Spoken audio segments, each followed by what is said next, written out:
Hi, this is Mike Danseglio, and I'm going to show you an advanced network monitor technique in actually taking a look at a couple of interesting traces. One much more difficult to understand than the other, but both really important for the IT professional to understand these kinds of patterns and these kinds of behaviors that they see on the network. This first trace I'm showing you, this example.com6.pcap, is actually an example of network captured traffic between a host called Quark2 and skynet.example.com. And actually, although there's a bunch of different types of traffic going on between these two, we can actually see ICMP, we could see TCP, we see some SMB traffic going on. We actually down here we see some SAMR, and then we get into a little bit of Kerberos authentication traffic, where Quark is actually asking to authenticate using Kerberos v5 against a domain controller. These are fairly normal and fairly typical kinds of behavior because we're not seeing just one kind of communication. We're seeing a variety of communication where communication starts up, it works, and then it shuts down. So we're seeing TCP sessions instantiate, we're seeing them transfer data, and we're seeing them close off. So transferring files or transferring chunks of data.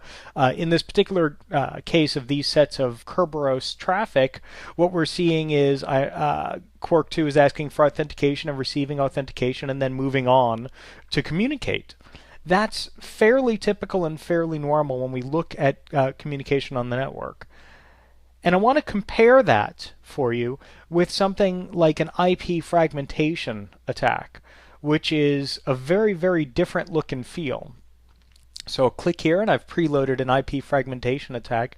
And we can actually see, first of all, that most of these packets look almost identical, very, very similar to each other. As we scroll down and scroll through these, we'll see the source and destination addresses every once in a while change. But for the most part, these addresses are identical. And if we click on one of these, we can actually see that the traffic is reportedly going between a D-Link and a Cisco hardware, or hosts rather. And Network Monitor is able to figure that out based on the MAC address and based on some other properties and based on some of its parsers. But what we can see is that we've got tons and tons of IP fragments, IPv4 fragments, as shown here in the description, and also shown down here in the details. We don't see sessions being instantiated. We don't see authentication or authorization. We don't see any of these shutting down. We just see tons and tons and tons of very, very similar network traffic going between hosts. This is very typical of a problem.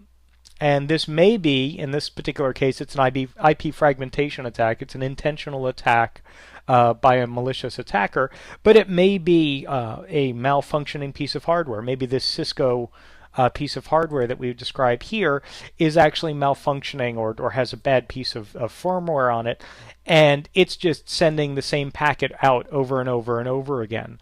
This is the kind of behavior that we are looking for when we're trying to troubleshoot a network with network monitors. This kind of repeated, very, very obvious looking pattern where we just see one thing over and over again, as opposed to a more typical enterprise sessions where we actually see a variety of different traffic, where we see DHCP traffic, where we see DNS traffic, where we see SMB and RPC traffic that are transferring data, and we see these sessions coming up and being torn down.